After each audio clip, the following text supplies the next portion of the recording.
Astara rayonunda bir gündə 2 evdən oğurluq edən şəxslər saxlanılıb.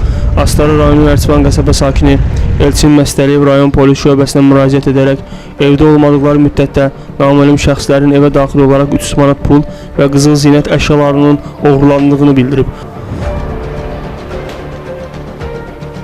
Astara polis şöbəsinin keçirdiyi tədbirlərlə oğurluq törədən şəxslərin elə zərər çəkmişin həmkəndləri Hüseyn Hüseynov və İmaməli Məmmədov olduğu müəyyən edilib. Həmin şəxslər saxlanılaraq polis şöbəsinə gətirilib. Araşdırmalar zamanı onların elə həmin axşam digər bir evdən pul və qızıl zinət əşyaları oğurladıqları məlum olub.